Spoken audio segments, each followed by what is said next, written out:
Óscar Amadés.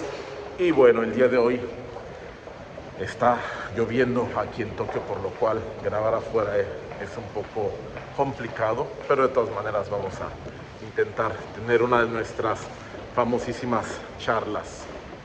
Y bueno, vamos a hablar de algo importante, sobre todo en el trabajo desde el punto de vista de la cuestión laboral aquí en Japón, y tiene que ver mucho con algo que yo personalmente le llamo dar preferencia a la forma más que al fondo. Sabemos que aquí en Japón, y lo hemos platicado en varias oportunidades, hay muchísimas cosas que son muy protocolarias. Lo vimos en la serie relacionada con la preparación para la boda, cuestiones que hablaban, bueno, desde cómo escoger un sobre, las letras, el color, la forma de doblar el sobre, el tipo de billetes que se tiene que utilizar. Es decir, la cuestión de protocolos es algo que se estila mucho en Japón. Y diríamos, bueno, incluso en aquel entonces platicamos que muchas veces cuando los japoneses ven que tú como extranjero haces el esfuerzo, aunque no lo hagas 100% de la manera correcta, podría haber un poquito más de soltura. Y esto es cierto sobre todo porque se trata de un contexto, por así decirlo, personal. Es decir, es la boda de tu amigo, de un conocido, etcétera. Entonces van a decir, bueno, el tipo es de afuera y no sabe cómo hacer las cosas y punto, se acabó. Pero en el caso del trabajo es un tanto más complicado, ya que esta cuestión de forma sobre fondo es muchísimo más complicada. De hecho, a veces puede complicar las cosas. Y un ejemplo muy claro es que va desde algo tan simple como la escritura, la elección de los kanji, pasando por cuestiones como alineación de texto, etcétera. Y bueno, hablemos de, por ejemplo, la cuestión de las letras. Resulta que en algún momento tú escribes algo, pues algún reporte, etcétera, etcétera. Incluso escribes el nombre de la empresa a la que va dirigida y escribes el nombre de la persona a la que va dirigido el reporte, por así decirlo, ¿no? Hablar de algo bastante rápido. ¿Y qué sucede? Que muchas veces cuando revisan tu reporte, así hayas hecho el mejor reporte a nivel técnico que pudieras imaginarte, con una serie enorme de datos, de información sobre el proyecto, etcétera, que sería lo más importante. Si resulta que en la portada del proyecto en algún punto te equivocaste y pusiste mal el kanji de uno de los representantes de la otra empresa, no es que dijera, bueno, vamos, corrige esto y ya se acabó, ¿no? Queda como una nota. Muchas veces asumen que como eso está mal, el resto de tu informe, de lo que estás escribiendo, va a estar mal. Entonces de ahí mismo te dicen, ¿sabes qué? Revísalo porque está mal escrito. Simplemente porque te equivocaste en algo como una letra, ¿no? El kanji del nombre de una persona. Que sí, lo hemos dicho, es importante, es parte de la educación, etcétera. Pero muchas veces incluso, ¿no? A lo mejor tú ubicas un kanji de cierta manera. Ejemplo, el famoso apellido Saito, que es muy común en Japón y que tiene como 40,000 formas de escribirse. Bueno, no 40,000, pero tiene muchísimos ideogramas, muchas letras para la parte de Sai.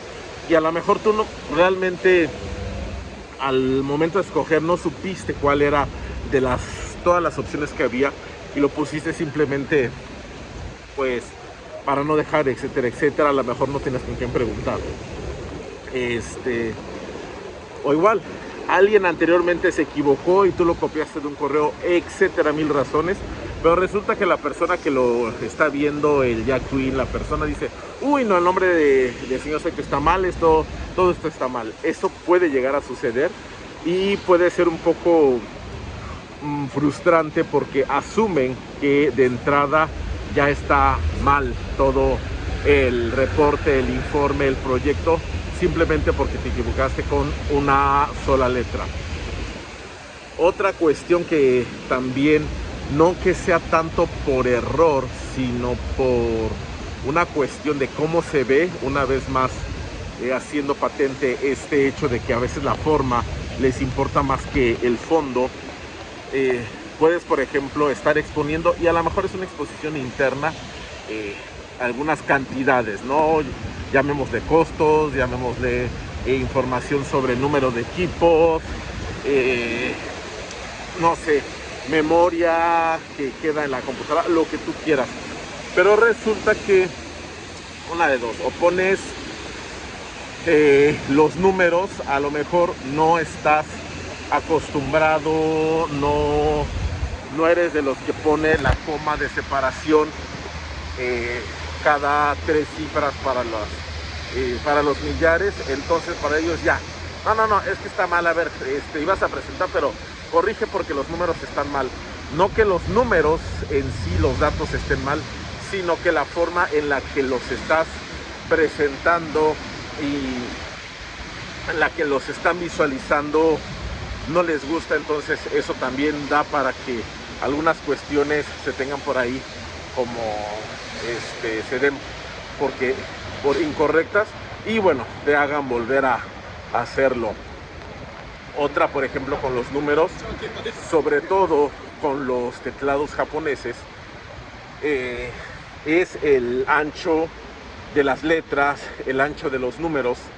Entonces, por ejemplo, dicen, vas a poner X cantidad, etcétera, etcétera. Tú empiezas a escribes con el teclado, está en modo japonés, y de repente te da ese famosísimo número en tamaño Zenkaku, es decir, ancho completo. Y por ahí se va un número con ese tamaño que se ve ligeramente más grande, sí deja un espacio más visible muchas veces entre dos cifras, pero ya solo por eso pueden hacerte revisar todo el documento, porque a lo mejor por ahí tienes más números que están mal y no me importa si los datos están correctos, y que incluso estés en una prerevisión, a lo mejor por el primer número no te van a revisar el resto del documento, se van a esperar y vas a tener que hacer toda la revisión de todos los números para volverlo a presentar, y de repente digan, ay, ¿qué crees? Es que encontramos que el apellido de una persona está mal. Entonces, al momento de que tú estás entregando esto, tú empiezas a ver cómo se retrasa la revisión de la información realmente importante. ¿Por qué? Porque se queda mucho en la revisión de detalles. Por ejemplo, de repente también sucede con las letras romanas. Esas sí son un poco más visibles cuando son de doble espacio, o sea, de espacio completo o de ancho medio, también las normales que nosotros utilizamos, los caracteres ASCII. Pero también se encuentran por ahí uno, también hay problemas. O, por ejemplo, el uso de ciertos términos. Por ejemplo, hay veces que, sobre todo nos va a pasar a nosotros que venimos de fuera, el preferir utilizar palabras escritas ya directamente en letras romanas que normalmente están en katakana. ¿Por qué? Porque bueno, se te hace más fácil escribirlas, es más sencillo en vez de estar buscando. Por decir un ejemplo, la palabra de computación, el hardware, para mí personalmente es muchísimo más sencillo escribirlo directamente en letras romanas, que está buscando hado, y luego palabras pues muy conocidas de repente sí son un poquito más fáciles de ubicar, ya te las aprendiste en katakana, ya sabes cómo se escriben y no hay ningún problema.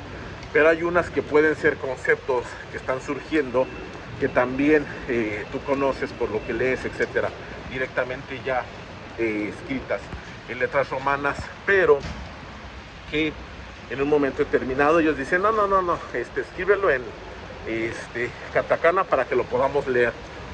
Y a veces, y eso, bueno, no sé qué opinen los demás, pero es un poco frustrante porque dices, pues sí, acepto que estamos hablando japonés, pero muchos de esos conceptos son directamente palabras que copiaron ya de conceptos en lengua inglesa. Entonces como que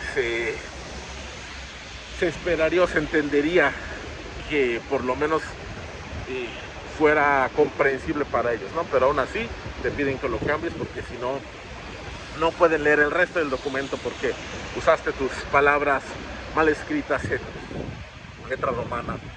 Y como estos ejemplos, pues hay bastantes en lo que respecta a el efecto, o yo diría el fenómeno más bien, de que prime la forma sobre el fondo. Es decir, aunque muchas veces se puede ver, y bueno, se puede ver muy bonito y se genera también el efecto contrario, es decir, proyectos que se ven magníficos, presentaciones que se ven increíbles, con una presentación que evidentemente tardaron en diseñar para que la información pues sea bastante escuetita.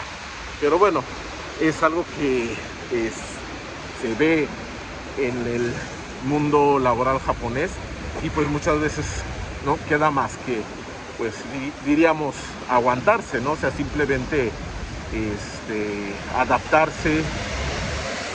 Cuando ya tienes tiempo en una empresa trabajando con un determinado grupo de personas, con un equipo, pues también como en todos lados, ¿no? Ya sabes qué les gusta, aprendes que, bueno, qué estilo es el más adecuado para que todo ese flujo de trabajo sea más sencillo.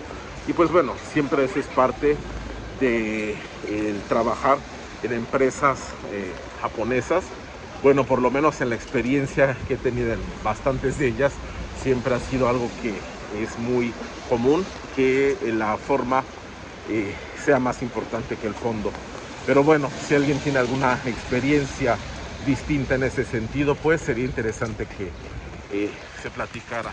Y bueno, en uno de estos días lluviosos, ya ven que es complicado estar caminando y platicando, pero bueno, esperemos que sea una plática interesante. Ya saben, si tienen alguna duda o comentario, Gokigaru ni kokakete kudasai, siéntanse libres de consultar. Y bueno, la petición de siempre, Toroku onegai shimasu, Toroku, inscripción, suscripción, y Kouhyoka o onegai shimasu. Kouhyoka es eso de la manita arriba. Mata yoroshiku onegai itashimasu.